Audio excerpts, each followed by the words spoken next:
Live, and today's topic is going to be on employees. But we're going to defer most of it to Angie. because However, because I Angie don't has have employees. him. Yeah, because I don't have employees. I just know that I am not necessarily a good employee. Well, there's also there's other things besides employees too. It's outside. Like I have a Mhm, couple virtual assistants. They're not my employees, mhm. but they do things for me. Okay. So we could discuss a little bit how a virtual assistant also might be able to help your business as well. Well, the something I notice in the forums a lot is especially the grooming salon owner groups. Um, it's the same theme over and over again, and it's usually my employee doesn't X or my employee does X, and I don't want them to. Well, did you talk to them about it? And that's the thing is that much of it is communication issue. Like my employee keeps switching dogs with the other groomers, and she's taking the easy dogs and giving these dogs away, or my groomers aren't cleaning the way I want them to.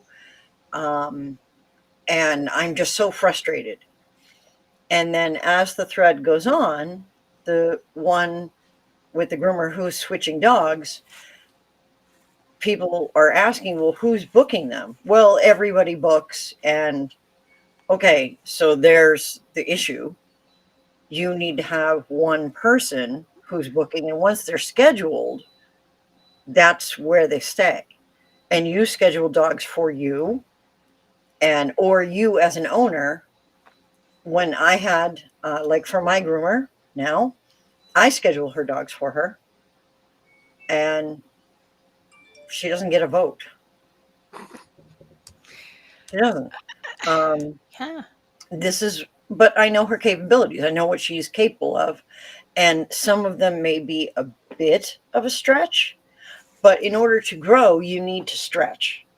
If I give her just things that are well within her wheelhouse, she doesn't have that stretch.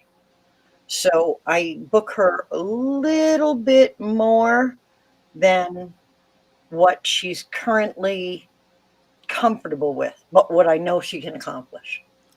Yeah, and you know what? That brings up a point of just letting people willy nilly book appointments. So back when I worked corporate, the rule of the thumb was is that you book appointments according to the clients what they want.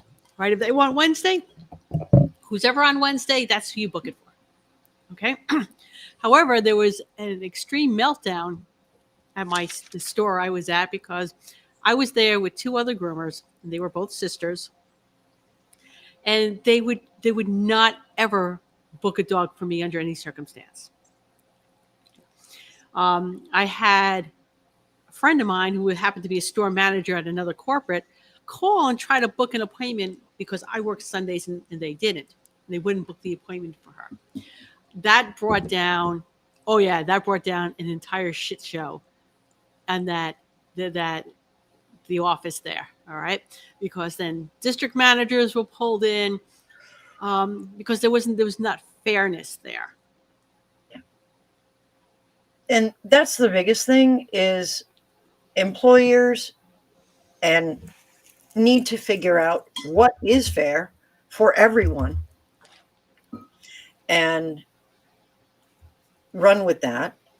But they also need to communicate that this is how it's going to be. It's your salon.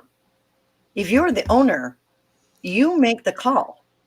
And if someone else is doing something you don't like, you need to communicate with them what exactly it is that you don't like and how it's going to be. Because, like the cleaning thing, I have employees. They do not look at my salon like I look at my salon. I look at my salon like that crate was X hours of my labor. That towel warmer was X hours of my labor. that towel warmer has to last me X hours in order for me to have a break even point on it. So that's how I view the salon. They don't view the salon the same way. They view the salon and that's a towel warmer, that's great.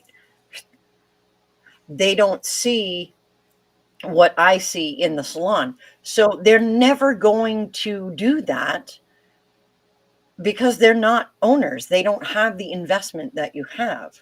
So I have cleaning lists, and they're very clear and they're very concise, and it's a step-by-step sort of thing of how I want it done and what I want done. And that also removes the memory load. You don't have to Yeah. actually remember what comes next. It's on the list. It's laminated. It's right there. You guys have seen them.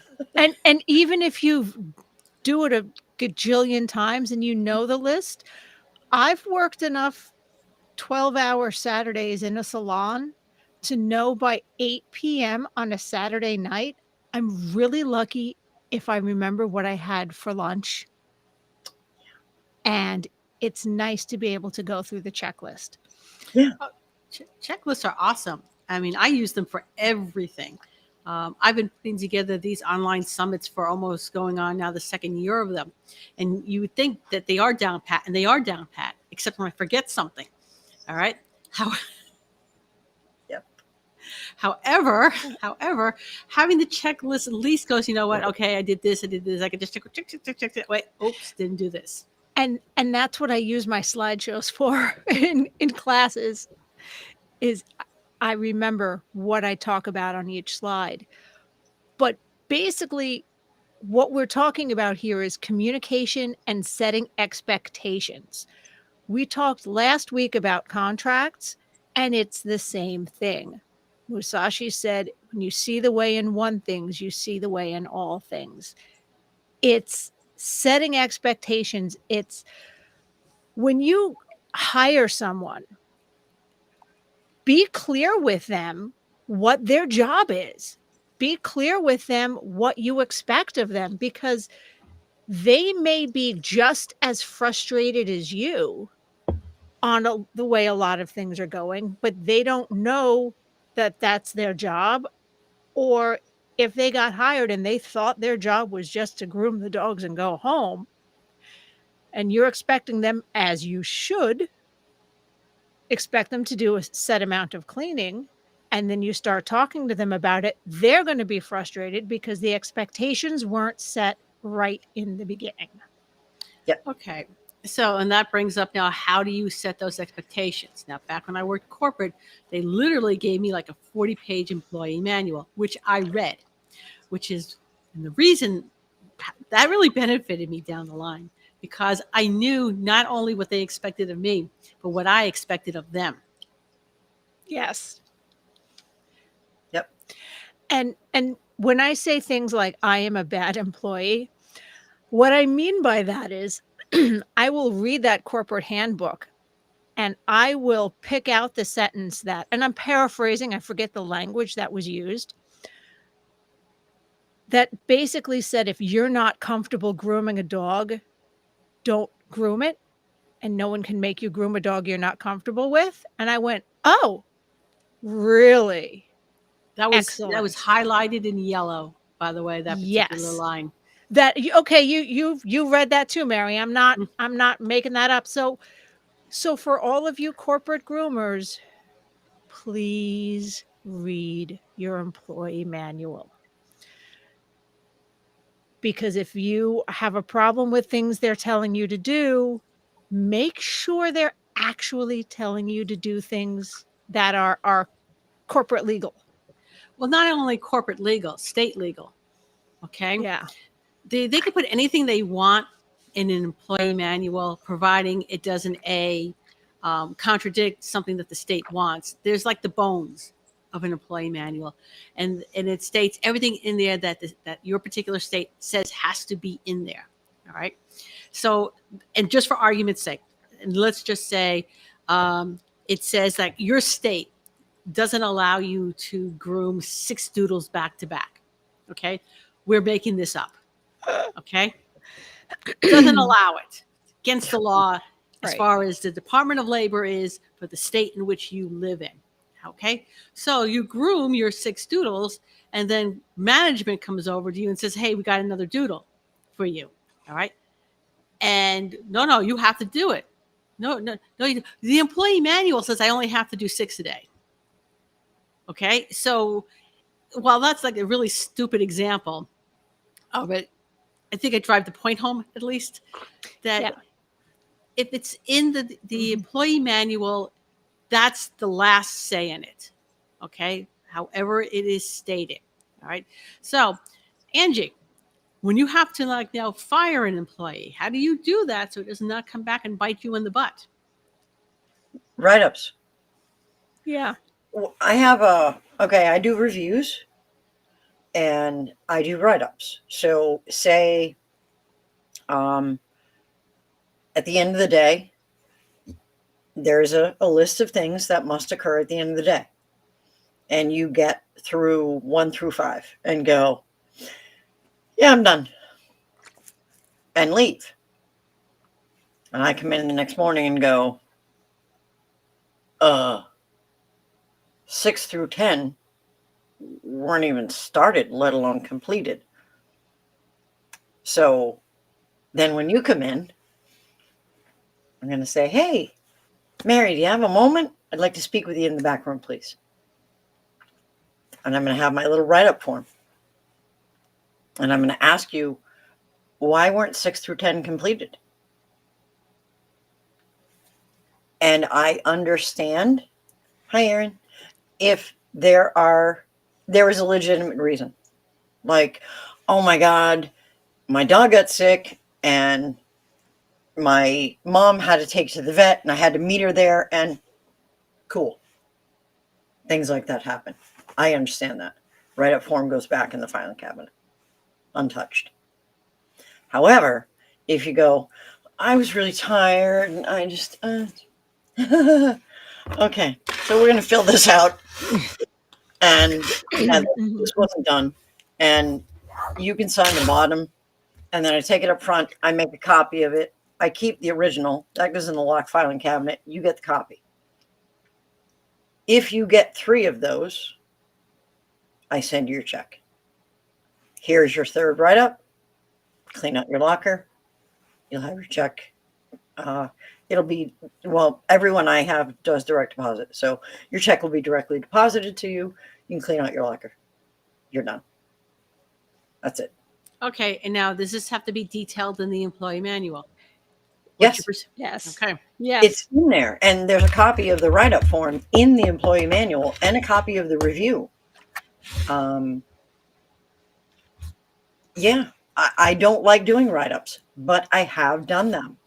And that's how it goes. If you screw up, I'm going to write you up. And once you get 3, we part ways. All right. So my question for you is, so how many times have you actually had to get to that 3rd write-up? I have I've let 12 people go, and I've only given, but that was within the first month of their employ. Most of them. There's only been 1 person that I let go after 3 write-ups. Okay.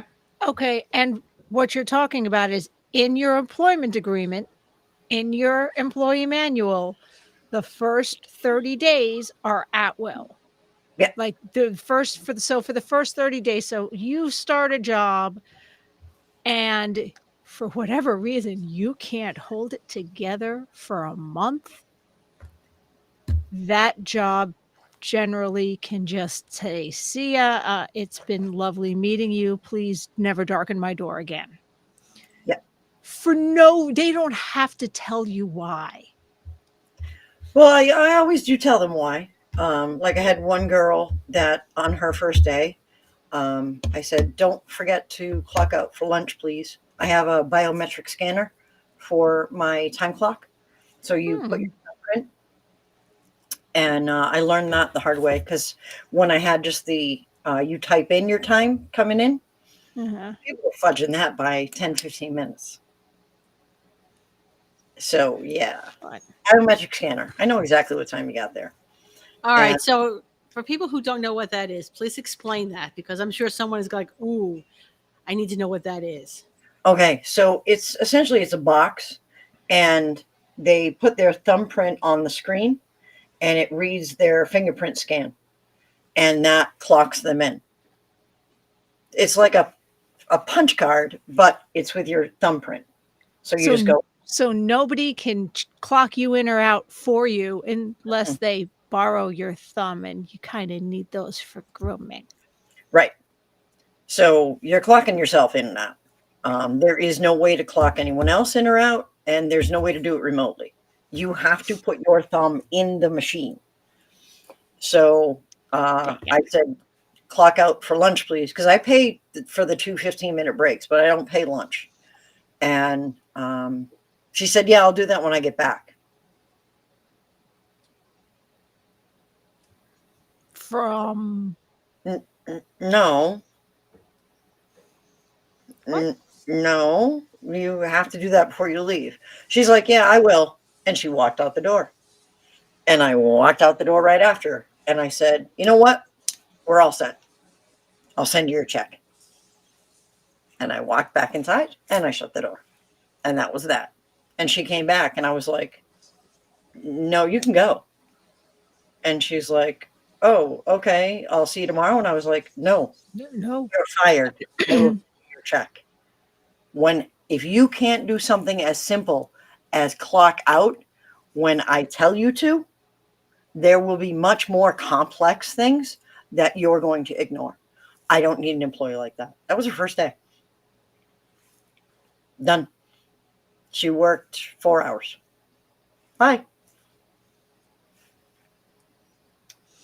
So, yeah. And I have had 11 people not make it through the first month of training. Well, I mean, and in fairness, we are not playing with puppies all day long. No, It's we're not. It's a very physical job, and I think a 30-day time really kind of weeds out whether or not you think this is a good fit for you. yeah. By the Oh, same token, my assistant Angie has worked with me for over 20 years now. And my groomer Ashley is now on her year 2. And my now business partner, who was my groomer, Christy, is on year 3. So, I mean, and I worked with my other business partner for 9 years now. when I was a salon manager for one of the big P's, and people would interview for the bather brusher job, I would talk a lot about cleaning up pee and poop during the interview process. I would talk a lot about some of the challenges we'd faced, and I would try to scare some of them off a little bit, because if they were just there, if they were high school kids or just out of high school who wanted the summer job and they're like, I want to play with dogs all day. And I'm like, I'm going to need you to work. And I'm going to need you not to be afraid of explosive diarrhea. I mean, that's a little unfair. We're all a little bit afraid of explosive diarrhea, but not afraid to go and clean it up So, if you have to. I mean, but I've had 3 bathers that I've hired with experience from the big P's. And I do, when you come in for you come in for a working interview, even if you're a bather, because I want to see what you got. Show me your chops. You telling me you got experience? I want to see your handling skills.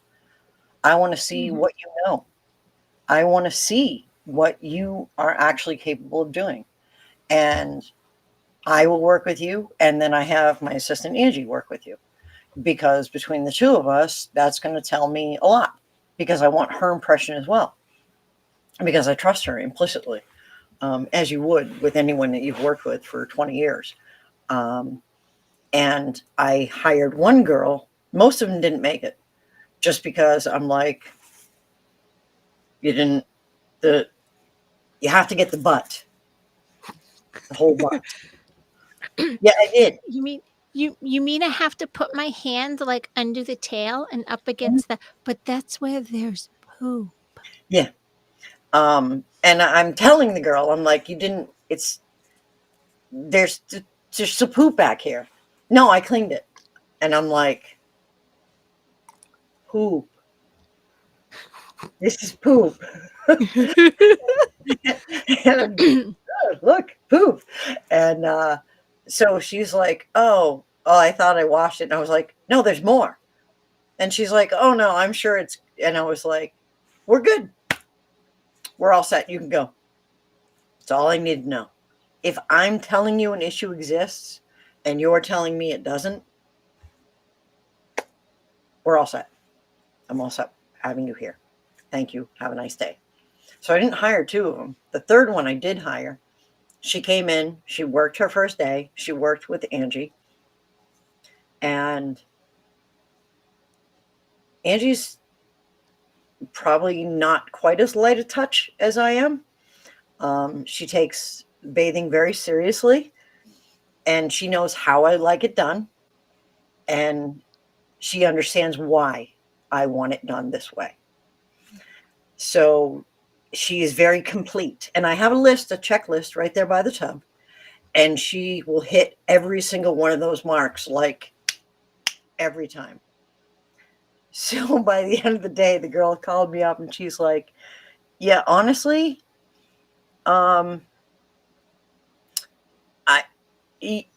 it's too hard. And I was like, you were a bather before. She's like, yeah, but they didn't want it done like that.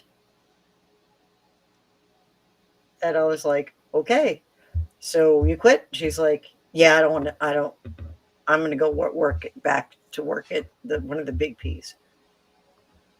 Your expectations are too high.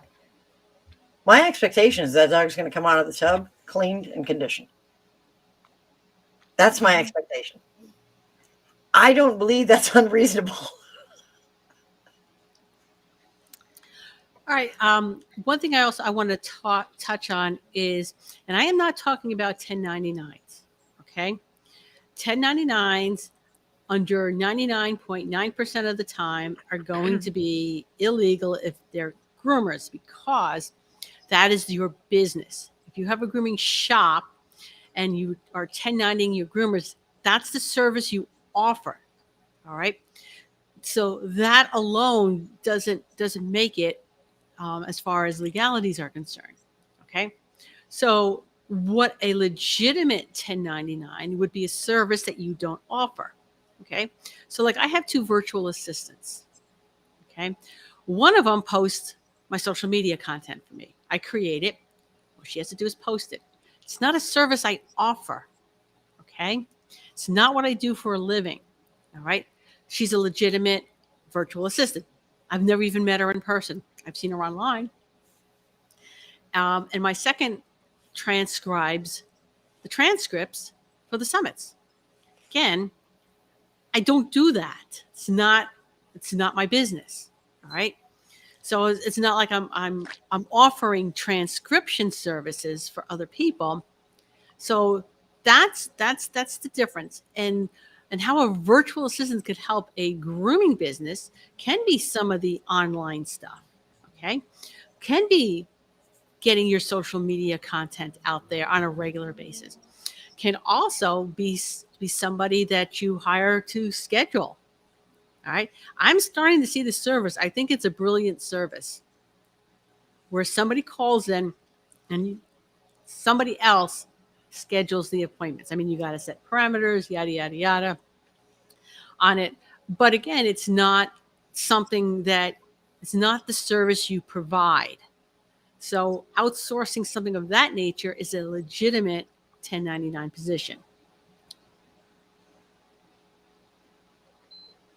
Yeah, those are all reasonable. Massachusetts just updated their rules or laws for 1099, and it says it's only a three-prong law.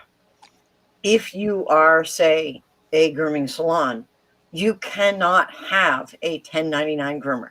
It is illegal, period. says right there. That's like prong 2. You also, there's like no way you could pass it and be a groomer in a grooming salon and be a 1099 in the state of Massachusetts. They just updated it in December. It's impossible. You couldn't possibly pass the test. All right. So anything you want to add? Because I mean, I've been an employee. Chris has been an employee. I know just Angie, you've been. I just wanted Angie to, when you say the test, I know you're talking about the requirements that say it's basically an if so then, or if you're doing this, then you're a 1099. That's it's a list of, do you set your own schedule? Do you have things like, do you have all your own equipment? Do you take the This is even more money? basic. This is even more basic. It is simply, are you offering the same service as the company you work for? Yes, no. Well, a groomer is. So, yes. Failed. Yeah. That literally, that's it. And one thing I want to make mention of too is that the state rules tend to be a little harder than the federal rules. Okay. The state is also the first in line if there is any like fines and stuff like that. And so this is what happens when the state goes after you and you fined for this. All right. And they found things. The first thing they do when they get back to the office is they shoot off the letter to the IRS. This is what we found. This is what they are in violation of. So now you got round 2 coming in. Yeah. It's fairly rare for the federal government to nail you first, because usually they like to wait till after the state spends the money doing it themselves, and then they just go in. They're like batting cleanup. Yeah. And Massachusetts is not screwing around. They updated that for a reason. And the reason is, I imagine they're going to start looking into all the different industries that have 1099 contractors that are misclassified employees. So it's not going to take long for them to get along to the grooming industry. Yeah, there's always rhyme and reason to everything that they do. And okay. And I just wanted to also point out, as we're running out of time, I read a lot on these forums, groomers who are 1099 who want to stay 1099 because it's quote unquote better for them. They get more money in their pocket. But what I want to point out is that we're a physical job where the risk of injury is extremely high.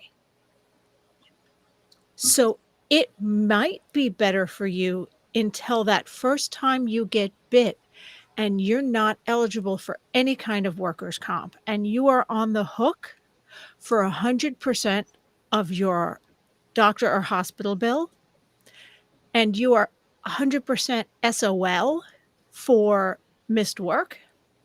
Yep. And what if it's a career-ending injury? All right. And if you're not paying into Social Security, you're not entitled to Social Security. Yeah. Which, oh, hey, it's an extra $20 in my pocket. Guess what? When you hit Social Security age, I assure you, it's going to be significant when you're going, I have to groom until I'm 90. Yeah. Because you can't not work. You don't have any other options. That's scary.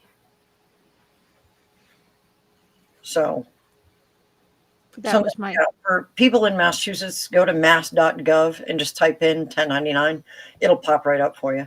I am sure for every state, if you go to Connecticut ct.gov/1099 or Washington wa.gov/1099, the rules will come up for you. Yep. And like I said, the state is going to be harsher and have more rules as a general blank statement than the federal is. And as for employees, communicate what it is that you want from them, because they're not mind readers. any more than we are Yeah. when somebody comes in with their dog and says, I want, short but not short, and, long but not long. You know what I mean, right? No, I have no freaking idea what you mean. No one knows what you mean. You don't even know what you mean. That So would be a 2 that would be a 2 snap for maybe, sure. Well, that's short but not shaved is a 2 snap. Short but not No, too you're short. assuming. No, Chris, you are assuming that. right. That's an Well, assumption. That's an Because, assumption. that yeah, would be Okay. after I ask them a series of questions. Hey, I just had a conversation with a client today that went like this. Well, we really like him the way he is now. He's really fluffy, and he was a Catone, by the way, and he started to have that hair growing in his eyes, and we really actually kind of like the hair in his eyes. I said, so you want not a lot off the body, just enough so that it looks like he could kind of tell he got a haircut, and you want me to leave some of the hair sticking up in his eyes, but not so long that it pokes him in the eyes and he can't see. Yes, exactly. Okay. I have had the conversation of short with my clients, and what they meant was everything from a bald, naked dog to 2 inches of coat yep. Yeah, and yeah. everything in between. Yeah, I have clip charts.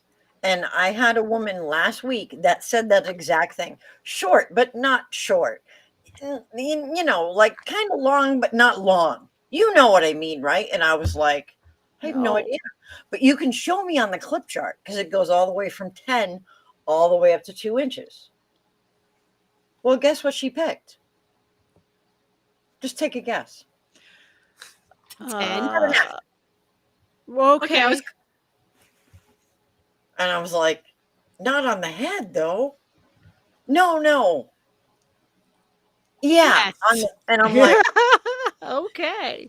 it was a Shih Tzu. And I was like, how about a 4? That would be nice. 4. No, that's way too long. And I was like, Oh, yeah. I've had many a Shih Mhm. Tzu that was turned into a pug. yeah, Yeah. that's what she wanted. Yeah. That's what she wanted. Okay, so guys, remember next time when you're having issues with your employees, think back and think of the conversations you've had with them. Think of the policies you've laid out for them to follow. And think, are you being that customer who's like, well, did you basically just tell your employee, you know, short, but not too short, but not too long either? But kind of long, but not too short. Did you just do that to your people? Okay, and I just want to make mention we will not be live here next week because next week is Kristen Falterman's fundraiser, and which Yes. is a workshop every night, Monday through Friday. And off the top of my head, I don't know what the schedule is. I know I'm going to be Thursday night.